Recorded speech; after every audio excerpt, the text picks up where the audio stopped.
Hey, Jim, what color are we talking about today? Oh, shit. It's fabulously purple. If you're not watching the YouTube, now's the time You won't want to miss because all of this fabulous that Jim just walked in all the door of with. this. I feel like I'm put to shame. I went to fashion school and my fashion is none and your fashion is ton, and I am living for this look. Light from Lantern presents Knit a Spell. I'm magical maker Katie Rempe. And I'm the maker of magic, James Devine. Join us as we stitch together the symbiotic relationship between crafting And the craft. I'm wearing a purple silk velvet. It's actually silk velvet, which feels like the most fine suede. It's really fantastic. But this cannot even see the rain or its spots. It's nuts. Oh, no. With a gold brocade trim. And it's not a jacket. It's like a coat, but like a cloak kind of thing. And it goes down to my shins. So it's fantastic. Underneath is a really beautiful, not eggplant. It's a little lighter than eggplant, like a royal purple cotton shirt that has been trimmed with burned silk collar. It's really thin and floaty. And that is dyed a variegated purple. And it's also trimmed on the sleeves with layers of burned silk. Yes, it looks Trim. like flower petals coming out of your sleeves. It's Yeah. so fabulous. Like the inside of a peony type of thing. That's it. And then Yeah. the ascot that I'm wearing was made in a sort of a contrasting, what would you call that? Orangey rust Yeah. with purple in it. It also fades to the purple that goes with the shirt. So it's this nice contrast that kind of coordinates with the gold and it coordinates with the purple, says the colorblind guy who, But do you see how, so for me, this purple vibrates and has a resonance that is somehow different from the blue sky background behind me. And so there's something about this purple that is just intensely cool, that is so different than blue. Yeah. I love it. It's interesting you say that because one of the things I wanted to talk about today was purple is a mixture of blue and red, right? Do you feel like it's maybe that red quality in there, giving it that sort of higher vibe, look at me, caution, but not really because there's so much blue in it feel? Does it have qualities of both of those colors? Yeah, it must. Blue added with the red must add some of that vibration to it that is super, super magical for me. So this is the type of purple, like this especially. Do you see how in the lighting, this metallic sheen of the silk velvet shows through? You can see it on the visual. These episodes, I think it's really helpful to be on YouTube so you can glance at the picture. But you see that sheen here on my shoulder. Yeah. And I think that's the type of purple that really turns me on. It's this shade, this color, this particular value of purple is exactly the purple that I just can't get enough of. Yeah, I would say it's one of my preferred purples as well, is like the redder tone. Yeah. Yeah. As a non-purple person, this is the purple that you would put up with. Yeah, that and actually the one underneath it, which is a little bit more blue. So it's funny. You Right. nailed it. Both of the purples, you got them. Yeah, who knew that I was colorblind, right? I stand by saying that sometimes people who are colorblind have a way better sense of color than those who can actually, quote, see the colors or whatever. So there you go. There's something about my ability to see how much blue is in here. I can see the blue sparking out of the background of the purple. And it's very cool to me because there's a tension there. It's fun. And why do you love purple so much? I wish I could tell you. It's a color that is hard to find in nature. There's a lot of blue in the world. There's the sky, there are flowers, and somehow there's occasionally purple, and it just jumps out. And it has a vibration that I've always been attracted to, even as colorblind as I am. And even though I sometimes have to ask people, is that purple? Because there are gray purples and there are very blue purples and there's lavender. Those Yep. always will screw me up, and I won't really be able to tell that from blue. But this color, for some reason, this, I don't know, aubergine, this royal aubergine color is always purple to me. Maybe it defies my color blindness. Perhaps that's why I like it. Ah, that very well could be. Have you always liked purple? When I was a kid, my favorite color was blue. But as I got older, I started to make more of a distinction between blue and purple became the thing. Yeah. Well, And I think makes sense. also purple seemed, this is a very interesting thing.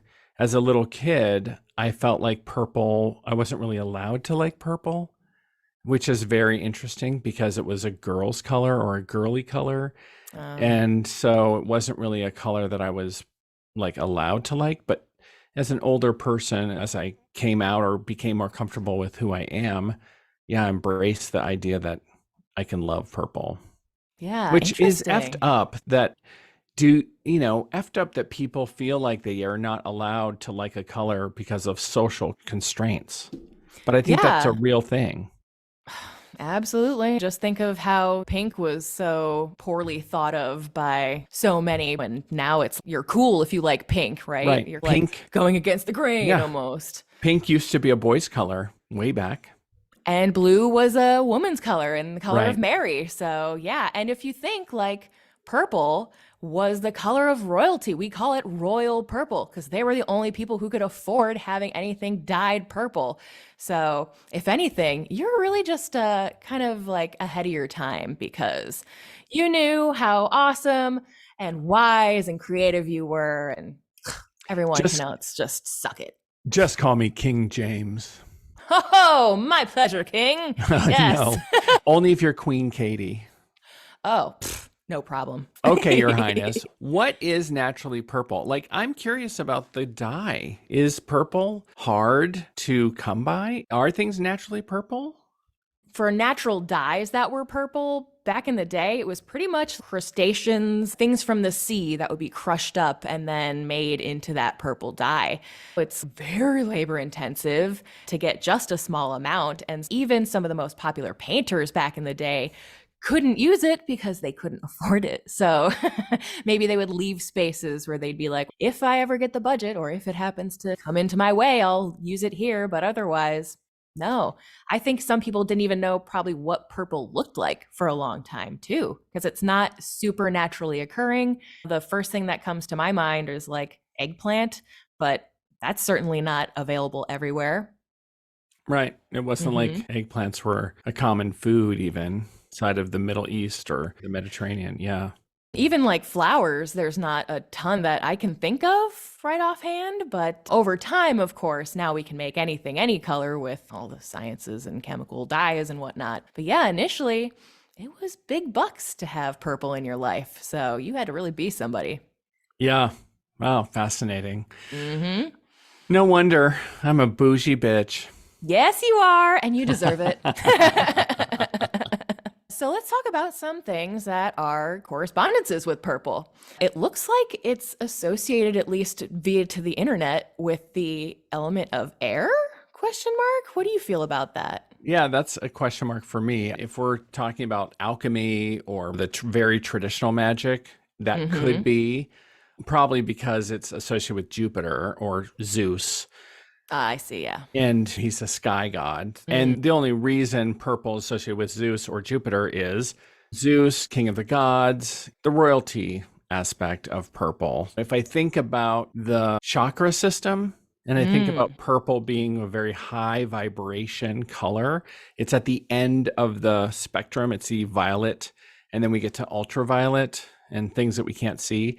So if I think about that in the chakra system, I think about that being the crown chakra and our connection with the divine. So that's maybe even another sort of association is we connect with the divine, or we think about that in our head or our crown chakra, and we connect with this high vibration with the angels or with the aliens or with the higher vibration beings. If we Right. we imagine that, we would think about maybe the color purple, or some people imagine it as orchid. And of Yeah. course, there's something like this. Oh, amethyst. Ugh, that, and it looks like a big amethyst wand slash club. My scepter. Oh, Yeah. because King James, but of course, he would have an amethyst scepter. Yes. Oh, oh, heck yeah, staff. Ooh, if you're not watching us on YouTube right now, you're not even getting half the story. You must tune in to look at all of these fun goodies that Jim has. You were like the Batman of magical items. It's so fun. I'm also the Batman of purple. I guess that's a good point. Amethyst is one of my favorites for obvious reasons. These two pieces of purple amethyst, like on the top of my staff, and this big old wand that I got is just so cool. Oh, so stunning. And actually, I'm just thinking the original Batman, Adam West, he wore purple. He wore purple. It wasn't He black, did? it was purple. What? Yeah. Some interesting correspondences magically with purple. What are those? We're going to have things like, of course, royalty and nobility. Yeah. And your tools, like your Oh. wand Right? or your staff, like this. It's directing energy through a staff. You look on the internet for correspondences with color, and you'll get as many opinions as there are web pages. Yes, So, that's true. yeah. And I feel like the few that I found here make sense if we are just concentrating on like the crown chakra, right? So if we are imagining like purple being all up in here, then perhaps purple would also be seen as a color of mental health, addictions, things that are more happening in the mind space. And then again, maybe that's why it's also associated with air. Yeah, could be for sure. Mm. When I think about purple, I think there is a lot of healing available from purple. I've always felt that. I think one of the things to remember as we're talking about these colors, the most important thing for color is, what does the color do for you? Absolutely. Personal gonna- correspondence. Yeah, that's going to be more powerful than all of these associations we talk about. When I look into a knob of amethyst, I am just blissed out. It is yeah. so peaceful. I've always thought of amethyst as being the stone of peace, but I can't really find that. Sure, you can find everyone saying everything about every stone on the internet. Yes. And so is purple as a peaceful color for you? Do you associate it with lavender, the herb, which brings like a calming or a cleansing? Or are you allergic to lavender, the herb, as many people are, and you Right. think that it's awful and you don't like that? Do you associate purple with the flavor of grape soda, artificial grape, and you absolutely hate it like Katie? That's right. Barf, right? Yeah. Or do you associate it with your favorite flavor growing up like me, and it's totally summer and Otter Pops and your favorite flavor of Skittles? These are the things that everyone has different associations with, and they're going to bring those associations into your magic because that's going to be powerful. So Yes. go with that. Yep. I agree. Personal correspondence is always key. And so when it comes to magic, when are some instances that you might pull some purple out? Yeah. So anytime that you want, again, in accordance with your personal association, but traditionally, if you want to raise that vibration, you can bring that purple along the color spectrum of that higher vibration, connecting with those angels, connecting with the vibration of, when we use purple on our altar, we're connecting with the fairy folk, with the fae. And so that's their color is purple. And so we see that as a color to connect with the liminal beings between our reality and the reality that we can't perceive. And so those interdimensional type of beings, we use the color purple, and that's how we envision and connect with them. So that's one of the ways that our tradition uses purple, is to connect with the fairy folk. But we do that with also sparkles and purple and iridescent type of things, and all different colors of purple. So that's a really fun association for us. So if it's mystical, if it's spiritual, if it's esoteric, those are often associated with purple. If it's royal, if it's luxurious, things like that. So think about what your correspondences are and what you can bring in that sort of light spectrum, in the chakra system spectrum. Those are things that have really been consistent over many years and different from what you'll find doing a Google search and finding 27 people saying 37 things.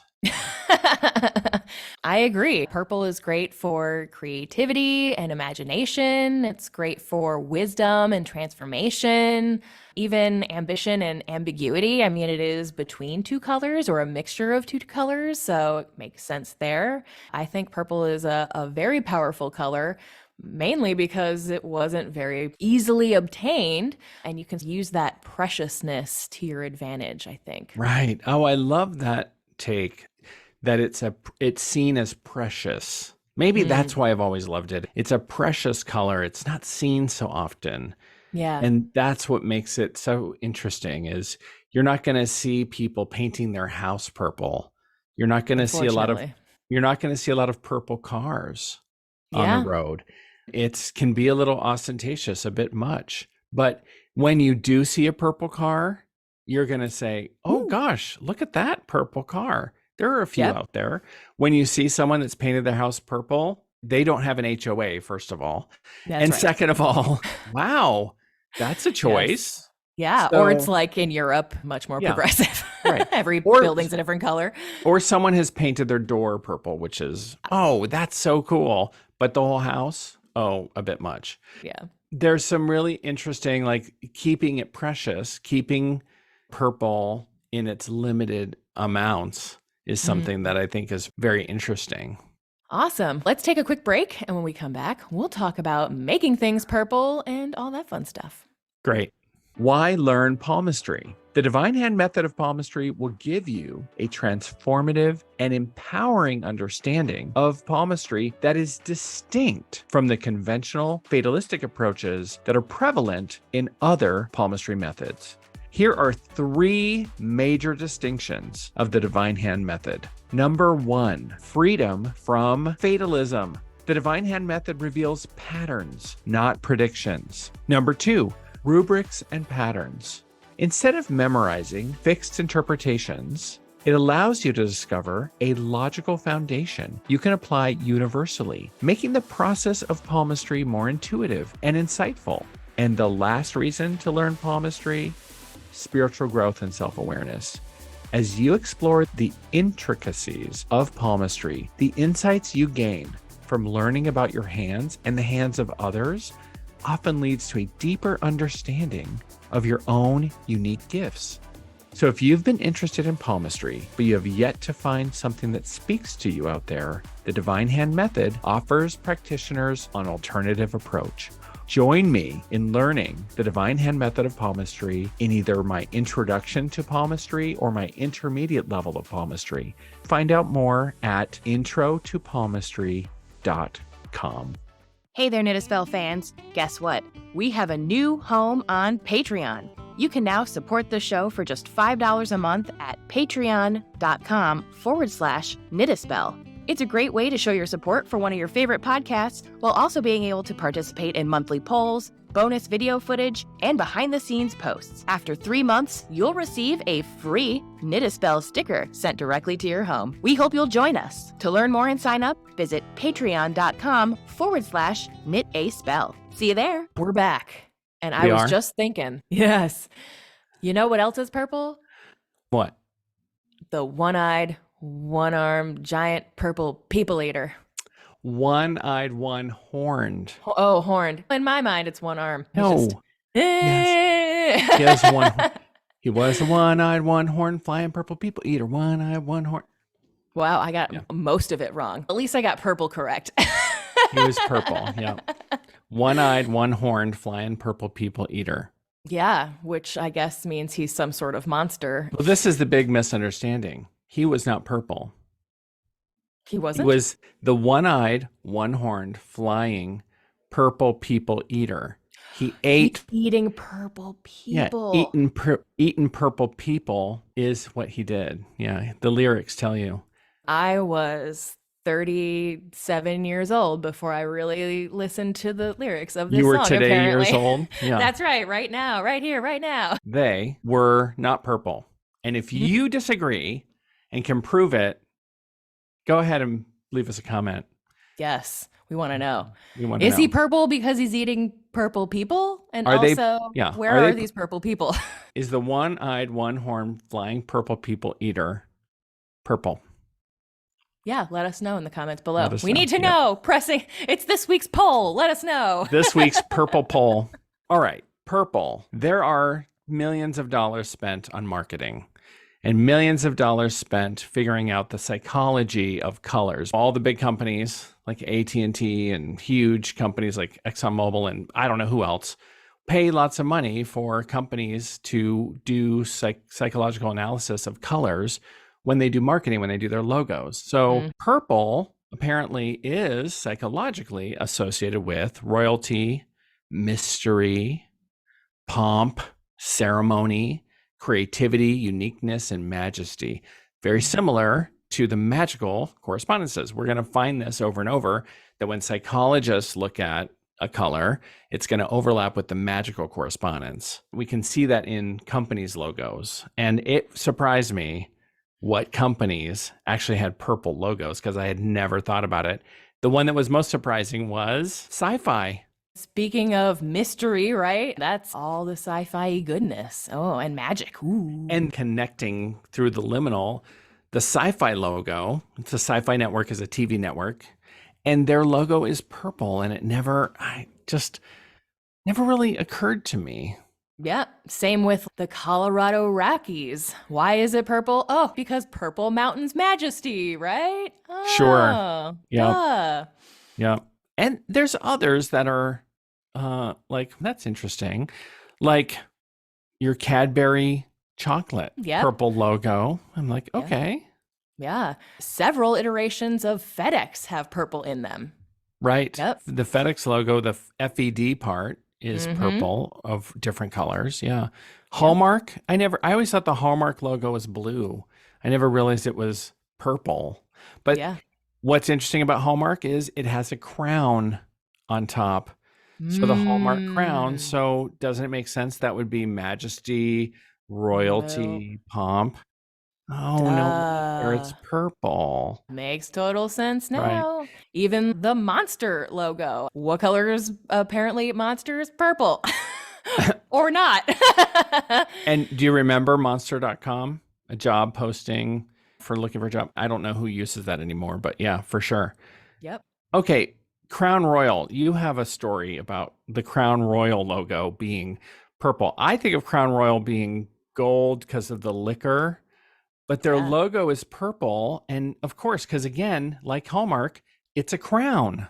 When I was younger, my father used to drink Crown Royal, and they always would come in a purple velvet bag that had gold writing as the logo.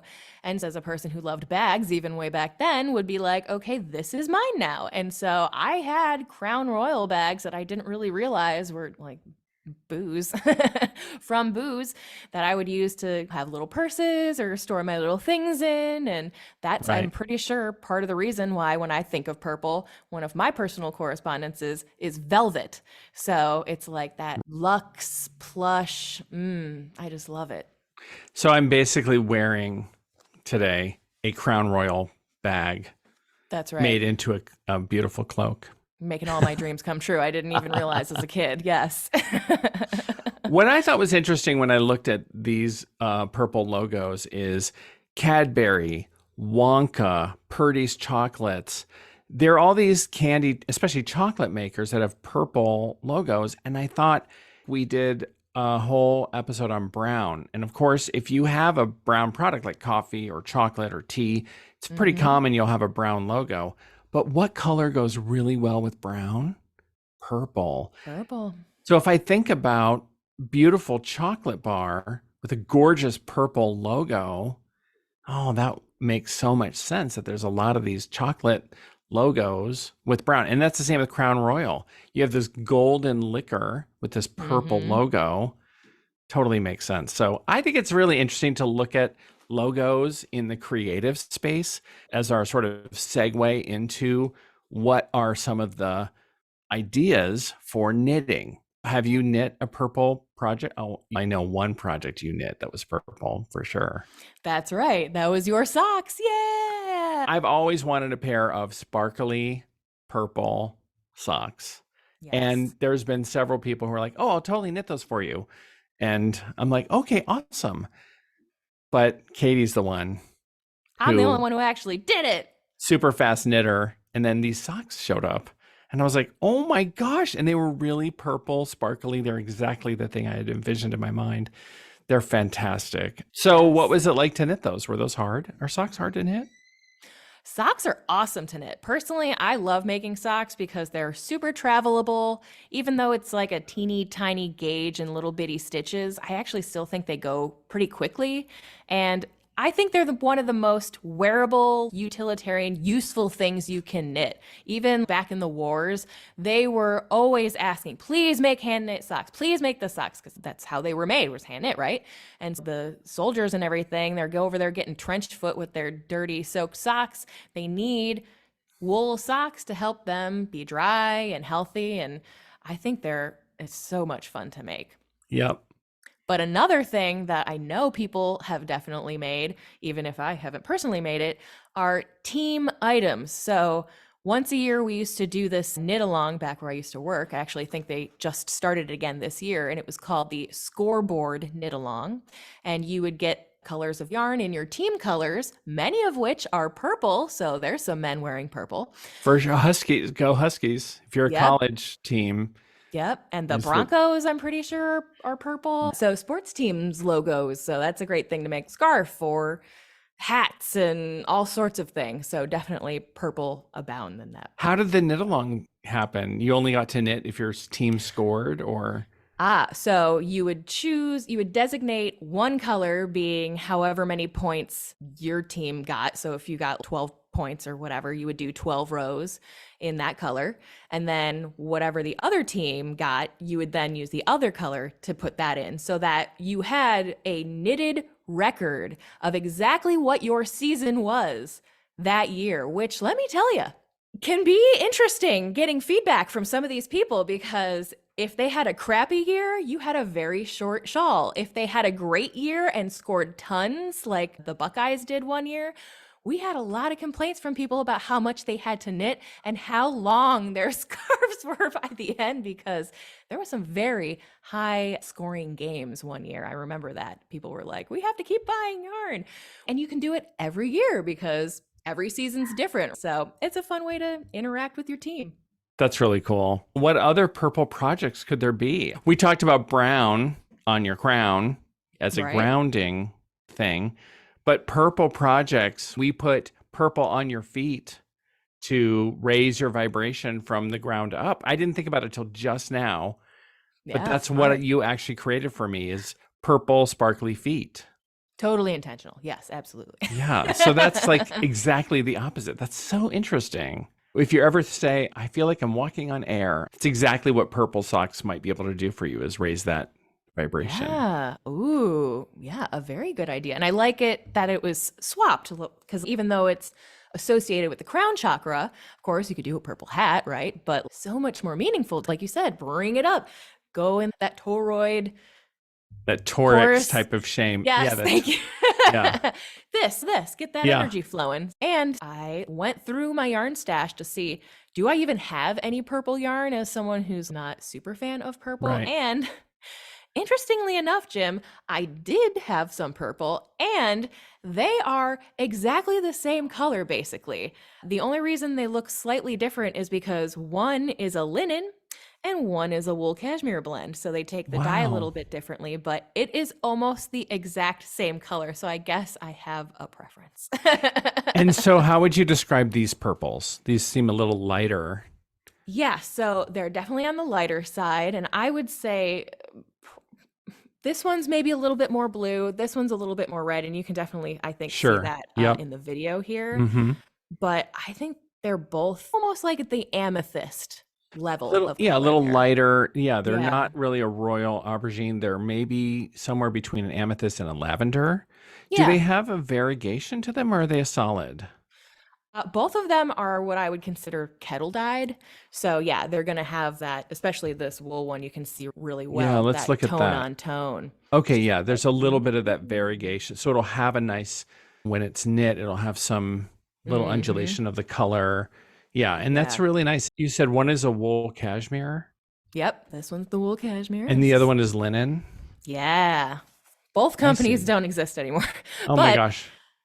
but this was one of my favorite linens ever. And it's a interesting thing to knit with because unlike your deliciously soft velvet that you're wearing, this is very stiff. And so it doesn't have the feel that I would associate with purple, whatever that might be. Sure. But the way it takes the yarn or the color, it almost has a bit of a sheen to it. So it Yeah. almost has a silken feel. So maybe that's where you can get that Yeah, I luxurious see that. feeling from. Yeah, linen Mhm. is amazing. So that one skein is enough to do what? So this is a worsted or DK is close enough. And when about 200 yards, you could definitely make this into a hat or a pair of mitts or like a little cowl if it was just something small, a little shawl, a little scarf. So definitely a smaller project. You get another one in a complementary color, a gold perhaps, or even like a blue. It could be so beautiful made in like a color work. I think purple is a really good, yes, exactly. It's really good for color work and for inviting other complementary or contrasting colors in, especially oranges. Woo. So a lot of times people are probably coming to you saying, do these two colors work together? But when a company no longer exists that made that yarn, how do I find a yarn that will go really well? Do I go to a yarn shop and have them help me find something that's similar? How do you navigate that? Anytime you can go into a store and get help from skilled professionals, I think you'll be happy with the experience because even if they don't have something in stock that's exactly what you're looking for, odds are they're just as bananas about yarn as you are. And they're going to have other suggestions, like maybe they can special order the yarn for you if in something that's similar. Oh, okay, this company is not available anymore, but we know that this one also makes it. We don't usually carry it, but since we have an account with them, we can order it for you. That kind of a thing. Yeah. And then, of course, if you know what you're looking for and to look at comparing all of the information on the back, like what the required needles might be, you can use that to then try your luck on the internet because certainly a world of options over there. And you can always find it. Even if it's just going on Ravelry and looking up the discontinued yarn, probably someone's selling their stash from that yarn. So odds are you could probably find it depending on how old the yarn is. Or how rare it was, sure. Yeah, that too. Right. If it was just like a hand dyer who was on Etsy for a year, but in that case, they're probably not having a base that's going to be difficult to find anyway. So Right. So finding the base would be a great thing if it's just Yep. one of those. Yeah. Yeah. Yep. A lot of the bases are things you can find. That's right. So those are things I think of. But you, listener, we want to know, what would you make that is purple? What have you made that is purple? And do you even like purple?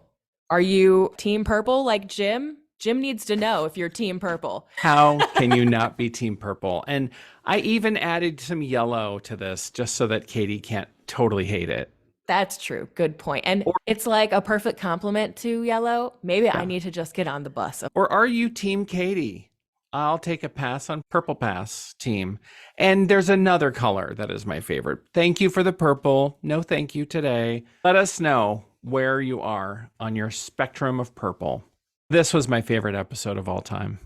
Good. I guess maybe we could just retire now. Yeah, so Knit a Spell is over now that we've talked about purple. Thank you all for just kidding. Yeah, just kidding. Yes, it's been a pleasure. Bye. We'll see you. We'll see you next week when we talk about black.